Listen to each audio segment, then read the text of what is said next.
वस्सलामु अला रसूलिही सय्यिदिल इंसी वल जान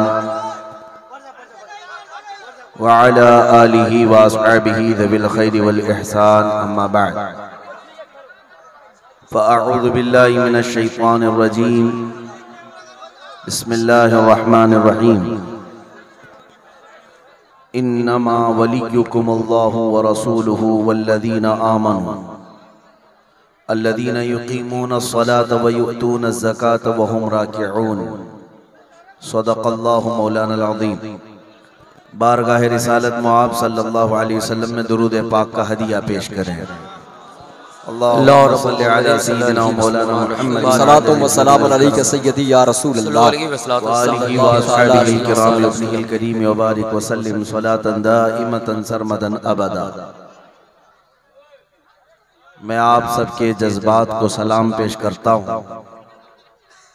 खुसूसन बंगाल, बिहार, झारखंड के जलसों को मैंने देखा है। रात के 2 बजे और 2:30 बजे भी शबाब का वक्त नजर आता है। ये जलसे रात की ठंडियों में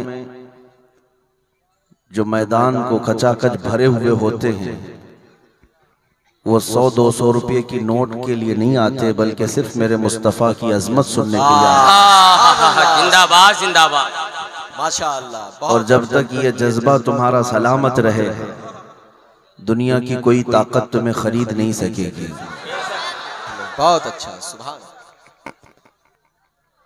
मैं जलसों में जाने के बाद इस बात को कहने का कायल नहीं हूं कि मेरी तबीयत नासाज है, अलील है, फलां है। कभी हम ये चीज नहीं कहते। आज सोए इत्तेफाक के सफर में कुछ हालात नासाजगार हुए जरूर, लेकिन जिस मकसद के तहत मैं यहाँ आया हूँ, वो मकसद मुझे वोट लेने का नहीं है, न ही किसी के कैंपेनियन के लिए आया, न ही किसी के इलेक्शन में हिस्सा लेने आया, क्या कहने, जिंदाबाद। बल्कि हमारा जो मकसद है वो सिर्फ इतना है, मुझे पता है बीमार हुआ तो भी क्या होना है, क्योंकि मेरा तो मानना ये है, या रसूल अल्लाह तेरे इश्क की बदौलत मुझे जिंदगी मिली है। वाह वाह वाह वाह वाह, अरे जिंदाबाद। या रसूल अल्लाह तेरे इश्क की बदौलत मुझे जिंदगी मिली है। मेरी बात बन गई है तेरी बात करते करते, मेरी बात बन गई है तेरी बात करते करते, वरना दुनिया क्या पहचानती। उस रसूल मोहतरम की बात करते जाओ, हर कल्ब में राज करते जाओ। वाह वाह वाह वाह। फिर हम जिंदगी का एक मकसद ये भी हमने बना लिया है जो जिंदगानी बाकी ये इरादा कर लिया है। या रसूल अल्लाह है जो जिंदगानी बाकी ये इरादा कर लिया है, तेरे मुनकिरों से आका मैं मरूंगा लड़ते लड़ते, तेरे मुनकिरों से आका मैं मरूंगा लड़ते लड़ते। अजीजा ने गिरामी वक़ार, हमने सुना है गुनाहों की लज्जत कई जवानों को बूढ़ा कर देती है, गुनाहों की आदत कई जवानों को बूढ़ा कर देती है, लेकिन हुजूर पाक का इश्क और उनकी मोहब्बत कई बूढ़ों को जवान कर देती है। वाह वाह वाह वाह, सुभान अल्लाह। अल्लाह करीम वही इश्क की दौलत, वही मोहब्बत हम सबको अता फरमाए। इसलिए कि हमने देखा है गुनाहों के अड्डों पर राज करने वाले 25 साल 30 साल जवान या 35 साल के नौजवान रिटायर्ड होते हुए नजर आए। उनका जिस्म भी और रूह भी खोखली होती नजर आई, लेकिन इश्क मुस्तफ़ा में जीने वाला 75 साल बूढ़ा भी वाह हजारों आंखों की ठंडक बनता हुआ भी नजर आया। बहुत खूब, जिंदाबाद। हमने अपनी आंखों से देखा है 25-30 साल के जवान में वो खूबसूरती नहीं थी जो 75 साल के ताजु शरिया में। नारे तकबीर, बस्ती बस्ती करिया करिया, बस्ती बस्ती करिया करिया, बस्ती बस्ती करिया करिया, शरिया हैदरी। वाह वाह वाह। ये इसलिए कि जो खूबसूरती मेरे मुस्तफ़ा के कदमों से छन कर आती है वो हर जमाने मजीद बढ़ती ही चली जाती है, उसमें बुढ़ापा नहीं। इसीलिए बचपन से हम सुनते आ रहे हैं मोहम्मद के गुलामों में बुढ़ापा आ नहीं सकता। नबी पाक सल्लल्लाहु अलैहि वसल्लम का गुलाम हर घड़ी हर लम्हा जवान ही हुआ करता है। मुख्तसर सा पैगाम आपके सामने रखूंगा। मेरे अजीजों, जिंदगी का कुल असासा यही है, जिंदगी का कुल सरमाया यही है जो आला हज़रत इमाम अहले सुन्नत फाजिल बरेलवी रज़ी अल्लाह ताला अन्हु ने फरमाया, उन्हें जाना उन्हें माना न रखा गैर से काम। उन्हें जाना उन्हें माना न रखा गैर से काम, लिल्लाहिल हम्द मैं दुनिया से मुसलमान गया। मैंने जिंदगी में देखा भी है आला हज़रत का ये शेर। आला हज़रत फाजिल बरेलवी रहमतुल्लाह अलैह फरमाया करते, अपने दिल का है उन्हीं से आराम, सौंपे हैं सारे उन्हीं को सब काम। लो लगी है कि उस दर के गुलाम चाह रहे दर्द रजा करते हैं।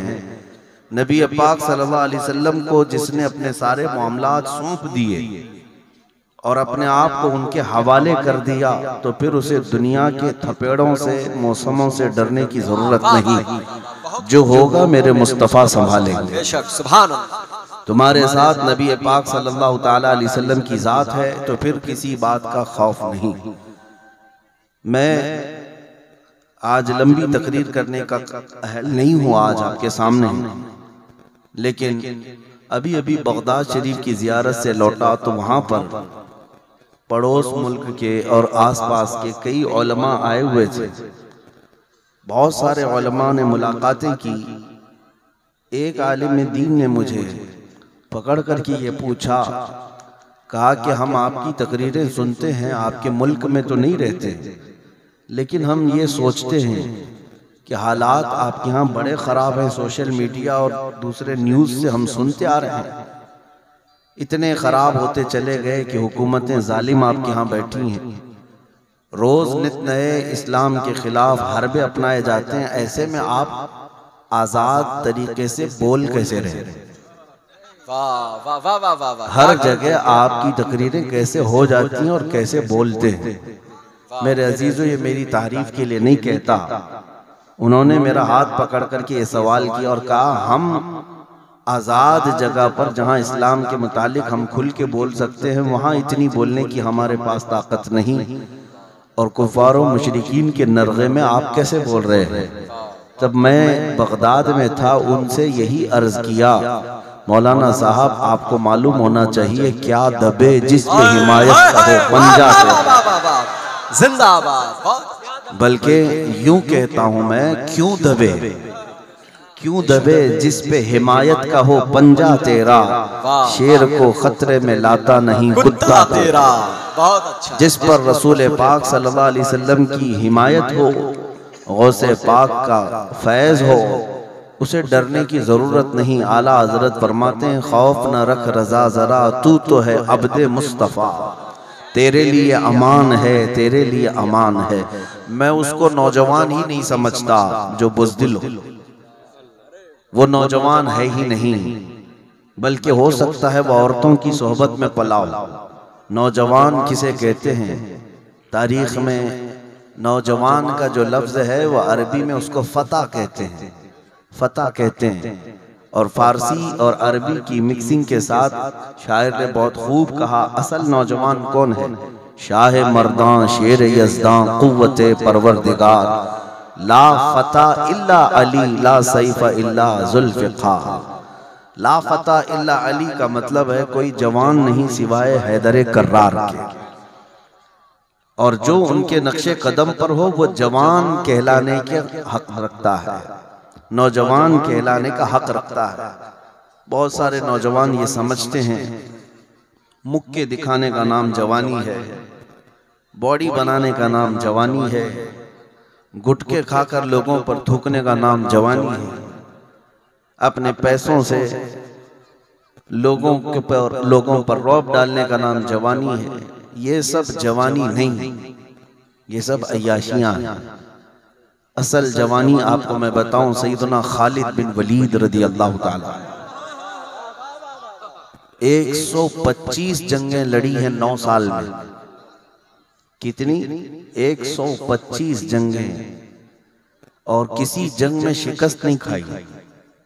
और खालिद बिन वलीद रसूलुल्लाह के वो सहाबी जंग में जब खड़े होते थे मैदान में, एक हाथ में तलवार और एक हाथ में ढाल लेते थे।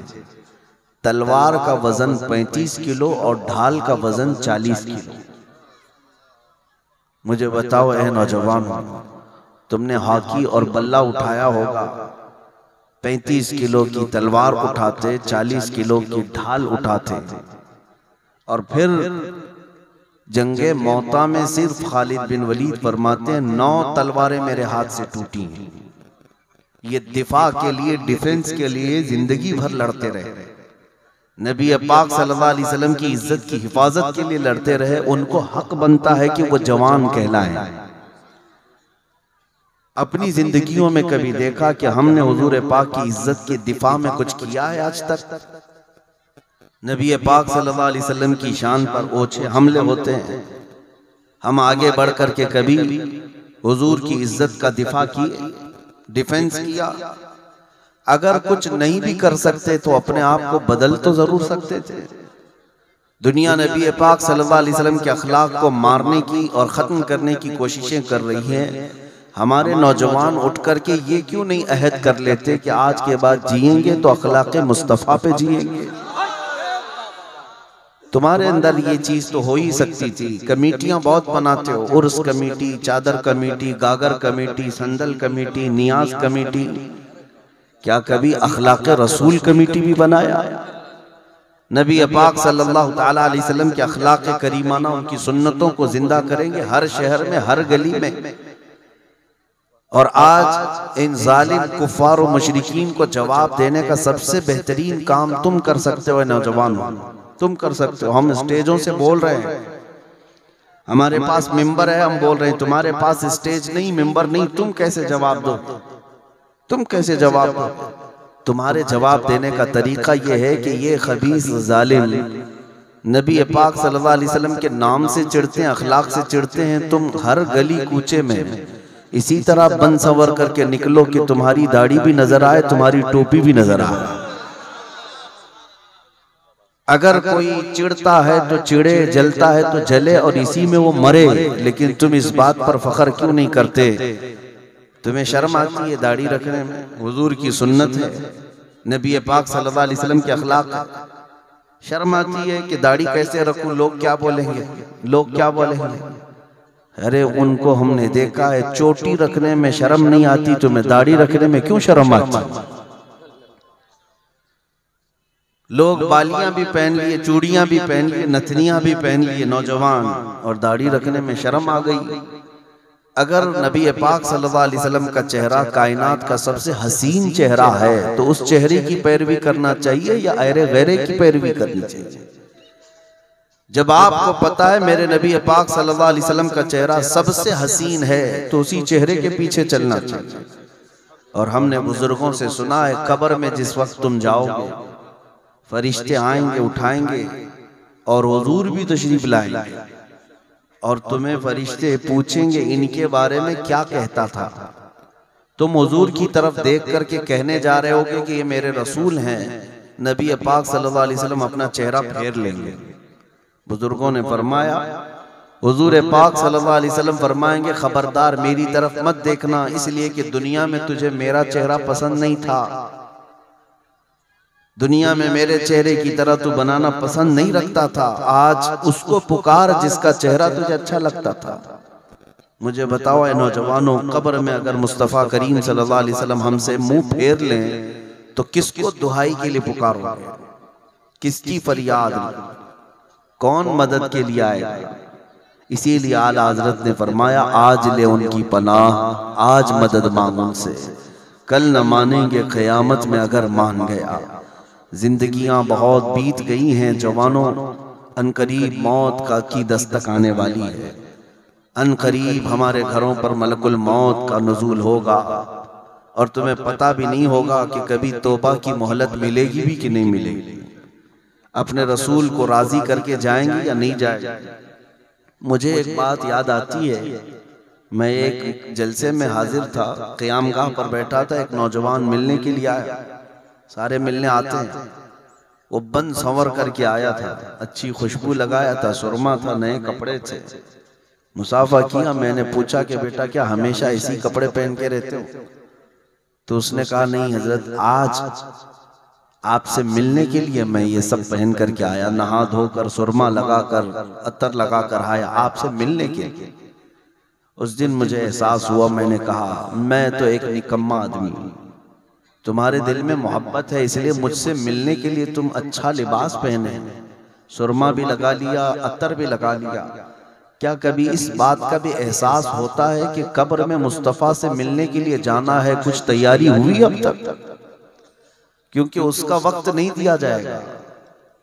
अगर अचानक मौत आई तो इसी हाल में तुम्हारा जनाजा ले जाया जाएगा और नबी पाक सल्लल्लाहु ताला अलैहि वसल्लम से तुम्हारी मुलाकात होगी। तो कभी सोचा कि मेरे पास तैयारी क्या है, अगर अचानक हुजूर से मुलाकात हुई चेहरा दिखा सकूंगा कि नहीं, मैं किस हालत से आया हूं? इसीलिए मेरे अजीजों, हर दिन इस आस के साथ जियो कि अगर मौत आएगी तो हुजूर से मिलना है और मैं तैयारी में बैठा हूं, मैं तैयारी में हूं। आपको पता है अल्लाह वाले यही सोचा करते थे। आज हजरत मुहद्दिस सूरती रहमतुल्लाह ताला अलैह का यौम विसाल भी है। मुहद्दिस सूरती वसी अहमद मुहद्दिस सूरती रहमतुल्लाह अलैह, इनके मुतालिक पढ़ा, जिंदगी भर इल्म हदीस का दर्स देते रहे।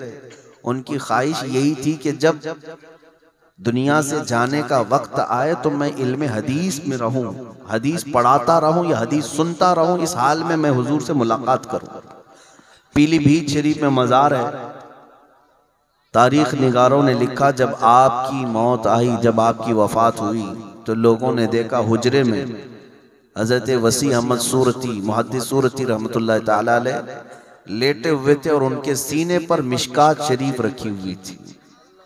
मुताला करते रहे, पढ़ते रहे, इसी हालत में किताब सीने पर रह गई, इंतकाल हो गया।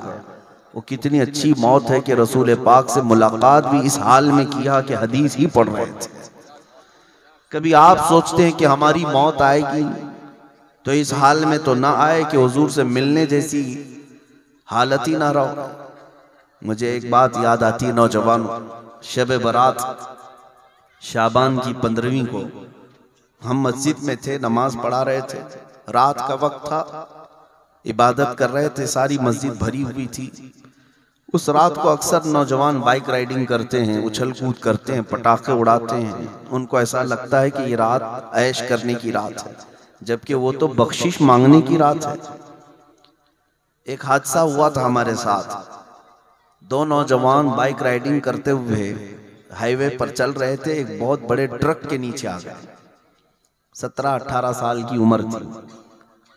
बाइक से ऐसा टकराया कि भेजा बाहर आ गया, जगह पर ही उनकी मौत हो गई।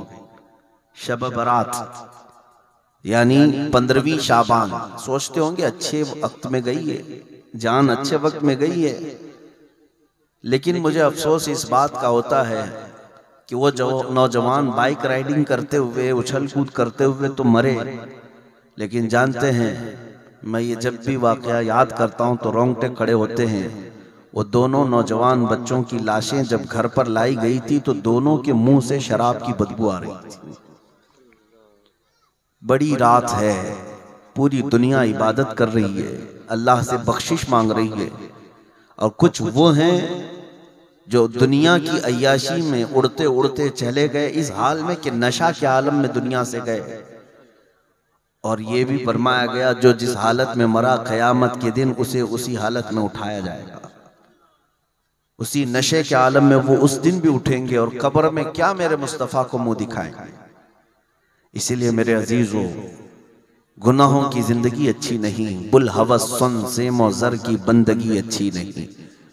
मुर्शिद गिरामी हुजूर ताजुश शरिया फरमाते हैं, बुल हवस सुन सीमो जर की बंदगी अच्छी नहीं, उनके दर की भीख अच्छी, सरवरी अच्छी नहीं।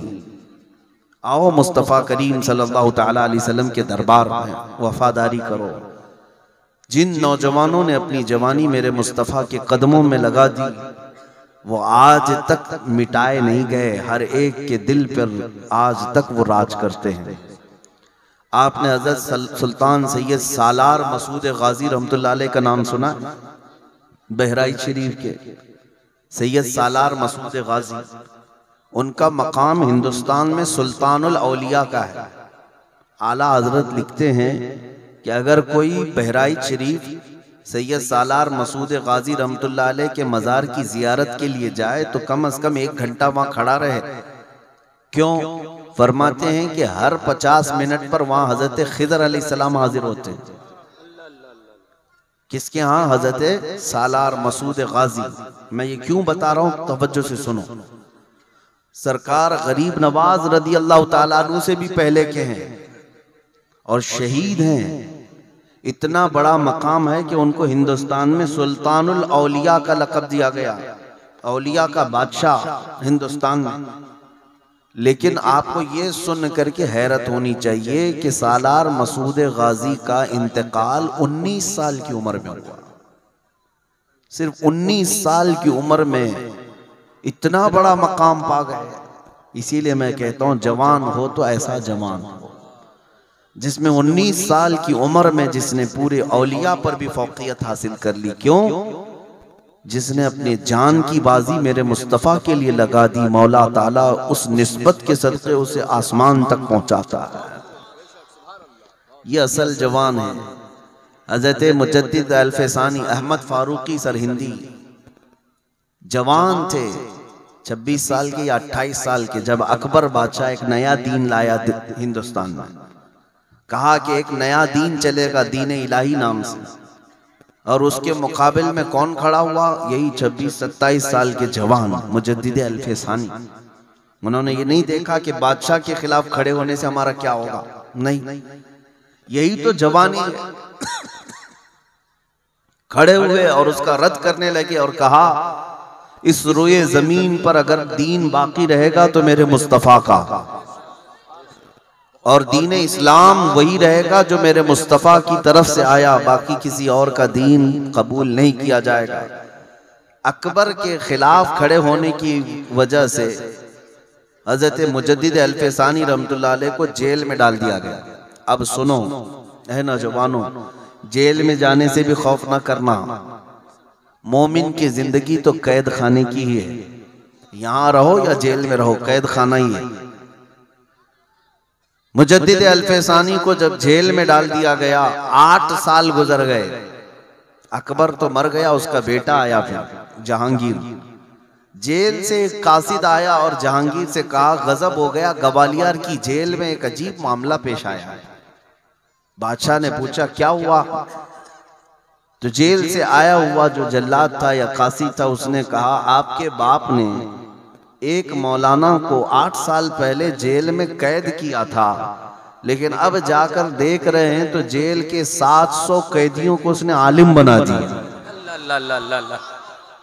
700 कैदियों को उसने आलिम बना दिया। जेल के अंदर जाने के बाद अजीब सा मंजर है, वहां सुबह के बाद तफसीर कुरान चलती है, इल्म हदीस का दर्स होता है, अजानें होती हैं, जमात से नमाजें पढ़ी जाती हैं। ऐसा लगता है कि ये जेल की फिजा नहीं, गुंबद खजरा की छांव में बैठे हुए। ये मेरे मुस्तफ़ा का जवान है, वो जहां होता है मेरे मुस्तफ़ा की शरीयत का परचम लहरा कर रहता है। जिंदाबाद जिंदाबाद। आज तुम्हारे कंधों पर भी ये जिम्मेदारी है नौजवानों, न तुम जेल में हो न तुम तलवार के नीचे हो। इमाम अहमद बिन हम्बल कोड़े खाते रहे, मेरे मुस्तफ़ा की शरीयत की हिफाजत करते रहे। इमाम हुसैन शहीद करबला अपनी गर्दन तलवार के नीचे रखे, अपने बच्चों को ज़बा होते हुए देख लिया, फिर भी शरीयत मुस्तफ़ा की पासदारी करते रहे, हमेशा अपने दीन की हिफाजत में लगे रहे। हज़रत शेख अबू बकर नाबुलसी, ये फिलिस्तीन के रहने वाले बहुत बड़े आलिम दीन, जिनको वक्त के खलीफा ने सीने से लेकर के नीचे तक की चमड़ी निकाल दी थी, पूरी चमड़ी छील दिया गया था, जिंदा रख कर के चमड़ी निकाली गई थी कसाब के हाथ से। पूरी चमड़ी निकालने के बाद भी शेख अबू बकर नाबुलसी मुस्कुराते रहे और कहा ये तो मेरे लिए कुछ भी नहीं है, अगर और 1000 बोटियां कर ले मेरे मुस्तफ़ा की शरीयत पर ऐसी ही कायम रहूंगा। नारे तकबीर, नारे रिसालत, मजहबे इस्लाम, लब्बैक, जरा हाथों को उठा के लब्बैक, लब्बैक, लब्बैक, लब्बैक, बस्ती बस्ती करिया करिया, बस्ती बस्ती करिया करिया, नारे हैदरी। मेरे अजीजों, ये सारी मिसालें मैं जो तुम्हें दे रहा हूं सोचने के लिए। न हमें जेल में रखा गया है, न तलवार के नीचे तुम्हारी गर्दन आई, न किसी कसाब ने तुम्हारी चमड़ी उधेड़ी। उसके बावजूद गरम बिस्तरों पर सोना और नमाजें कज़ा करना। आज अपने बाजारों की जीनत तो बन जाते हैं। बहुत सारे मुसलमान नौजवान गुनाहों के अड्डों को आबाद करने वाले हैं आज। आपको पता है फिल्म इंडस्ट्री, सिनेमा थिएटर्स तुम लोगों से चल रहे हैं। कई नशा के अड्डे तुम्हारी वजह से आबाद हैं। कई जुआ के अड्डे तुम लोग आबाद कर रखे हो। मुसलमानों को क्या माल इसीलिए दिया गया है कि दुनिया की रंगीनियों में अपना माल खर्च करके उसको बढ़ावा दे? नहीं मेरे अजीजों, आओ बाज आ जाओ। आज सिर्फ इस बात पर, जैसे अभी आप मुफ्ती साहब से सुन रहे थे, हमारे सारे मसाइल का हल एक ही बात में है। सारे मसाइल का हल, तुम्हारी कमजोरियां, तुम्हारा बिछड़ जाना, तुमसे जो सियासत, क़ियादत, हुकूमत छीनी गई है, ये भी कमजोरी, एजुकेशन में कमजोरी, अखलाक में कमजोरी, ये तमाम चीजों का हल एक ही है। वो हल क्या है कि मोहम्मद से वफा तूने, तो हम तेरे हैं, ये जहां चीज है क्या लौहो कलम तेरे हैं। इलाज एक ही है, आओ नबी पाक सल्लल्लाहु ताला अलैहि वसल्लम के कदमों से वाबस्ता हो जाओ, अहद कर उठो। ऐसे बहुत सारे हजारों जलसे होंगे, अगर तुम नारे लगा करके ही इन जलसों को खत्म करोगे तो हर दिन का जलसा भी किसी काम का नहीं और किसी फायदे का नहीं। लेकिन इस मजमे में बैठा हुआ एक बच्चा भी, या एक खातून, या एक नौजवान ये अज़्म करके उठे कि मुझे अब बकिया जो जिंदगी मिली है जीना है मेरे मुस्तफ़ा के तरीके पर जीना है। अगर वो वादा कर ले, अहद कर ले, अपने दिल से ही तौबा करके उठे, तो ये जलसा वसूल है और कामयाब है, और इसका अजर सबको अल्लाह अता करेगा। इसलिए आज तौबा की रात है, तौबा करो ए नौजवान। तुम में अगर बेहयाई थी तो बाज आ जाओ, तुम्हारी आंखें खता करती थी तो तौबा कर लो, तुम अब तक अगर रंगीनियों में डूबे हुए थे तो तौबा कर लो, बाज आओ। दुनिया आज भी तुम्हारे इंतजार में है, इसलिए कि दुनिया को पता अगर इनकलाब आएगा तो कीड़ों से नहीं, मोहम्मद के शेरों से आएगा। इनकलाब कीड़ों से नहीं आता, मोहम्मद अरबी के शेरों से आता है, और वो शेर सोए हुए हैं। जिस दिन मोहम्मद अरबी सल्लल्लाहु अलैहि वसल्लम के शेर बेदार हो जाएं तो फिर इनकलाब को आना ही है, हर घर पर परचमे रिसालत को लहराना ही है। आप देखें, ताकत और कुव्वत फौज बनाने का नाम नहीं है, ताकत और कुव्वत तलवार हथियार उठाने का नाम नहीं है। मैंने महसूस किया है हमारे पास कुछ भी नहीं है, फिर भी कुछ पाखंडी ऐसे डरे हुए सहमे हुए होते हैं। हुजूर पाक सल्लल्लाहु अलैहि वसल्लम की शान में गुस्ताखियां करने वाले, क्या वो खुलेआम हमारी तरह बाहर आ सकते हैं आज? कभी देखा है? अरे उनको तो 8 साल के मुसलमान बच्चे से भी डर लगता है। अगर उनके गुफे में कोई गलती से घुस भी गया 8 साल का बच्चा, तो उसे हवा बना देते हैं, आतंकवादी आ गया, आतंकवादी आ गया। इसलिए कि मौत का डर हमेशा लटक रहा है उनके सरों के ऊपर तलवार की तरह। हुजूर की शान में गुस्ताखी करने के बाद ना यहाँ चैन है ना वहाँ चैन है। लेकिन अल्लाह का करोड़ा फजल एहसान, हमने देखा है हुजूर की इज्जत की हिफाजत में हमने आवाज क्या उठाई। अब तक जी रहे हैं तो हजारों के मजमे में तन्हा जी रहे हैं, अल्हम्दुलिल्लाह। और कभी खौफ नहीं महसूस हुआ, कभी खौफ नहीं महसूस हुआ। हमारा दामन पाक है, हमने कोई आतंक नहीं मचाई, हमने कोई दहशत नहीं मचाई। हुजूर की इज्जत पर बुलंद बांग ऐलान किया है। अब अल्लाह करीम की जात से यही यकीन रखते हैं कि जहां जाएंगे उसकी हिफाजत में ही रहेंगे इंशाअल्लाह। इसीलिए मेरे अजीजों, आज इनकलाब तुम्हारे जरिए से आएगा। अल्लाह तुम्हारा खौफ, तुम्हारा रौब दुश्मनों के दिलों पर डालेगा। शर्त यह है कि तुम्हारी शक्ल तो हुजूर की सुन्नतों जैसी हो जाए। तलवार, हथियार, तंजीम, फौज ना भी हो, कोई मसला नहीं। आपने देखा अभी माजी करीब में 2-3 साल कबल एक आलिम दीन, पैरों से माजूर अल्लामा खादिम हुसैन रज़वी व्हील चेयर पर बैठ करके लब्बैक या रसूल अल्लाह का नारा लगाए तो यूरोप की धरती भी हिलती हुई नजर आती थी। बड़े बड़ों के दिलों में खौफ महसूस होता था। 8-8 महीने तक उस आलिम दीन को जेल में रखा हुकूमत ने, खौफ खा करके। पैरों से माजूर है, फिर भी बड़े बड़े लोगों को डर लग रहा है। क्यों? मैंने महसूस किया ताकत और कुव्वत जो है तख्त ताज का नाम नहीं है। ताकत और कुव्वत सिर्फ हुकूमत और तंजीम का नाम नहीं, ताकत असल इश्क मुस्तफ़ा का नाम। वो अगर किसी के सीने में हो तो दुनिया उससे थर्राती है। अल्लाह उसका रौब लोगों के दिलों पर डालता है। तुम आओ, उठो, हुजूर के इश्क में मुब्तला हो जाओ, फिर देखो तुम्हारा चलना फिरना भी लोगों के लिए एक बहुत बड़ा मसला बन जाएगा। सिर्फ तुम चलते फिरते भी रहो गलियों में, काफी हो जाएगा। इसलिए कि हमें पता है कि किसी इलाके में शेर खाली रहता हो, बहुत सारे कुत्ते वहां दाखिल नहीं होते। जरूरी नहीं कि शेर शिकारी करता हो, जरूरी नहीं कि शेर सिर्फ फाड़ खाता हो, लेकिन शेर का चलना फिरना बहुत सारे कुत्तों को रोक देता है। होना चाहिए शेर, सिर्फ ये नहीं है कि नाम हो जाए शेर तो बहुत सारे कुत्ते बहुत दूर से ही अपनी दुम दबा कर निकल जाएंगे। आज मुस्तफ़ा करीम सल्लल्लाहु अलैहि वसल्लम के गुलामों को उनकी शरीयत पर अमल करने का वक्त है, उनकी शरीयत पर आने का वक्त है। जो भटके हुए हैं, जिस दिन ये आएंगे इंशाअल्लाह अज़ीज़ इनकलाब आएगा। मैं अल्लाह करीम की बारगाह में यही दुआ करता हूँ कि मौला करीम इस इलाके को सदा कायम रखे, शादो आबाद रखे, मेरे मुस्तफ़ा के आशिकों का मरकज़ बनाए।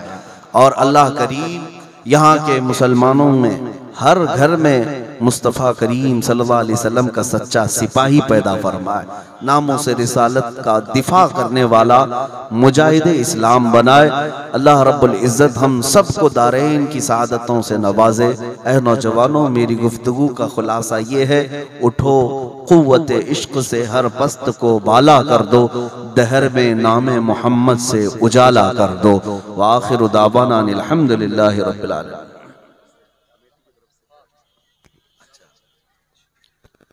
सुभान अल्लाह, सुभान। गौसुल वरा कमेटी जिन्होंने इस जलसे को सजाया है, इनकी जानिब से कैफ रजा साहब इलाहाबादी, उनको ये पेश किया जा रहा है।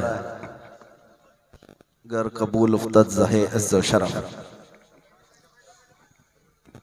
मुस्तफ़ा जान रहमत पे लाखों सलाम, शम्ए बज़ में